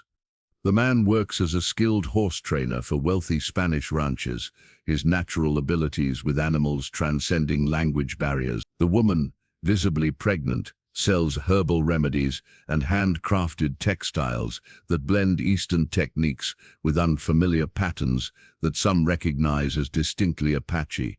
Catherine? A voice calls from the doorway of their small home. Eleanor Williams, the midwife's assistant, peers inside. Are you ready? Mrs. Hernandez's time is near. Catherine carefully packs dried herbs into a woven bag. Just finishing, Eleanor. These should help with the afterpain. 6 months have transformed Catherine Harlow into Catherine Wolf, an apprentice midwife building a quiet reputation among the diverse women of San Pedro. Her unique blend of Boston medical knowledge, Apache healing traditions, and Mojave herbal lore proves remarkably effective. "How's your own little one today?" Eleanor asks, gesturing to Catherine's prominent belly. "Active," Catherine smiles, placing a hand on her abdomen, like its father, never still for long. As they walk toward the Hernandez ranch, Catherine's thoughts drift to the remarkable journey that brought them here. After leaving the Mojave Territory, they'd followed Bear Swimmer's directions westward, traveling by night and hiding by day. The wanted posters appeared in every settlement, but California's cosmopolitan populations proved less interested in Arizona Territory bounties than in the practical skills the couple offered. By the time they reached San Pedro, Catherine's pregnancy was showing enough to generate sympathy rather than suspicion. Running Wolf's expertise with horses quickly earned respect in a community where good horsemanship transcended cultural boundaries. They became simply the mixed-race couple from the East, unusual but not unique in this frontier port, where Chinese merchants married Mexican women and Hawaiian sailors settled with native Californians. "Catherine," Eleanor's voice breaks into her thought. "There's something you should know before we reach the ranch." Catherine notes her friend's suddenly serious tone. "What is it?" "Military men in town, asking questions about Eastern fugitives." Eleanor lowers her voice further. "Specifically a Boston woman and an Apache man." A cold knot forms in Catherine's stomach. "After all this time, your husband's skills with horses draw attention. Stories travel." Eleanor glances around nervously. "Mrs. Hernandez's brother mentioned you specifically. Your knowledge of herbs, your unusual background." They pause at a crossroads, the Hernandez ranch visible in the distance. Catherine weighs their options with practiced calculation born from months of vigilance. "How long have they been asking questions?" "Since yesterday." Eleanor shifts uncomfortably. Miss Williams heard them at the harbor master's office, reviewing passenger manifests. They carry official papers with descriptions. Catherine reaches into her pocket, fingers finding the familiar contours of the two-world stone, her constant companion since Owl Woman's gift. Its smooth surface, half black and half white, remains cool against her skin despite the warm day. "I need to warn Running Wolf," she decides. "He's working at the Dominguez stables today, but Mrs. Hernandez will understand better than most." Catherine hands her herb bag to Eleanor. "These are labeled. Tell her I'll come as soon as I can." They separate, Eleanor continuing to the ranch while Catherine turns toward the larger estate where Running Wolf works. Her mind races with contingency plans long established for this eventuality. They have money saved, alternative identities prepared. A small boat arranged with a sympathetic fisherman. Halfway to the Dominguez estate, Catherine spots a dust cloud on the main road, riders approaching at speed. Military precision in their formation confirms her worst fears. She ducks behind a stand of olive trees, heart pounding. Through gaps in the foliage, she watches the patrol pass, 6 uniformed men led by a figure whose bearing sends ice through her veins. Colonel James Harlow, her uncle, still pursuing them with relentless determination. Beside him rides another familiar figure that shocks her even more. Her father, Herbert Harlow, looking older and grimmer than she remembered. They're heading directly toward the Dominguez stables. Catherine clutches the two-world stone, its dual nature suddenly prophetic. 6 months of peace shattered in an instant, forcing an impossible choice. She could run to warn Running Wolf, likely revealing herself in the process, or remain hidden, preserving herself and their unborn child, while leaving him vulnerable. A sharp kick from within her wound clarifies her thoughts. This child deserves both parents, deserves the chance to embody the bridge between worlds they've sacrificed everything to create. Decision made, Catherine slips from her hiding place, taking a parallel path toward the stable. Her knowledge of local trails gives her advantage over the riders confined to main roads. Still, her pregnant state slows her pace, each step a prayer that she'll arrive in time. As she crests a small rise overlooking the Dominguez estate, Catherine freezes. In the stable yard below, confrontation has already begun. Running Wolf stands surrounded by soldiers, her father and uncle facing him with unmistakable hostility.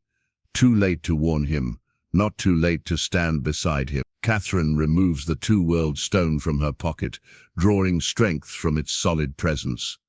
Then, with deliberate steps, she descends toward the yard where the two halves of her life collide with inevitable force. "Father," she calls, voice carrying across the suddenly silent yard. "Uncle James, your search can end now." All eyes turn toward her, the soldiers with surprise, her father with visible shock, her uncle with narrowed calculation. Running Wolf's expression shifts from stoic resignation to alarm. "Catherine," Herbert Harlow breathes, taking an instinctive step toward his daughter before faltering at the sight of her evident pregnancy. "As you see," Catherine continues, moving to stand beside Running Wolf, "I am neither abducted nor in need of rescue." Her uncle's expression hardens. "The Apache's influences, the choice I made freely," she interrupts with quiet authority. "Before witnesses at the sheriff's office, before Father Ignacio at the mission, before God and any who care to listen." Running Wolf's hand finds hers, their fingers intertwining in silent solidarity. Herbert Harlow stares at their clasped hands, then at Catherine's swollen abdomen. Something in his rigid posture falters. "Catherine, please, whatever has happened, whatever he's done, he has loved me," Catherine states simply. "He has honored me. He has walked beside me across deserts and mountains when returning me to Boston would have saved him endless suffering." She steps forward, still holding Running Wolf's hand. "And now, Father, I will bear his child, your grandchild, a new life that belongs to both worlds." The yard falls silent, save for the nervous shuffling of horses. Colonel Harlow's hand remains near his sidearm, but uncertainty has replaced his previous confidence. The soldiers glance at each other, increasingly uncomfortable with confronting a pregnant woman, rather than the savage desperado described in their orders. Herbert Harlow's eyes never leave Catherine's face. "You truly chose this?" "All of it. Every step," she confirms, even knowing where the path would lead. Her father seems to age before her eyes, the certainty that has driven him across half a continent, crumbling in the face of his daughter's unwavering resolve. "James," he finally says to his brother, "there's been a mistake. The orders," Colonel Harlow begins, "were based on false assumptions." Herbert removes his hat, running a hand through silver-streaked hair. "My daughter is not a victim requiring rescue. She never was." The admission costs him visibly, decades of authority and certainty giving way to an unfamiliar humility. Catherine releases Running Wolf's hand, stepping toward her father. From her pocket she withdraws the two-world stone, offering it with open palm. "This stone exists in perfect balance between opposites," she explains, "as does your grandchild, as can we all, if we choose understanding over fear." Herbert stares at the stone's divided surface, stark white quartz adjoining midnight basalt without conflict or dominance. After a long moment, he reaches out, not to take the stone but to close Catherine's fingers gently around it. "Keep it," he says quietly. "You've earned its wisdom far more than I." Colonel Harlow sputters objections about territorial authority and standing orders, but Herbert silences him with a raised hand. "The orders were mine to request, and mine to rescind." He turns to the soldiers. "This matter is concluded. My daughter is safe and free to choose her own path." As the bewildered soldiers stand down, Catherine feels Running Wolf's presence beside her, solid, patient, enduring.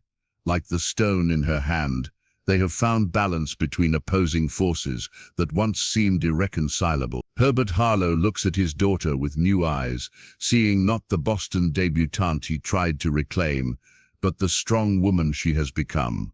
"May I visit sometimes to know my grandchild?" The question hangs between them, fragile as morning mist. Catherine glances at Running Wolf, who nods almost imperceptibly. "Our door will be open," she answers, "to those who come with open hearts."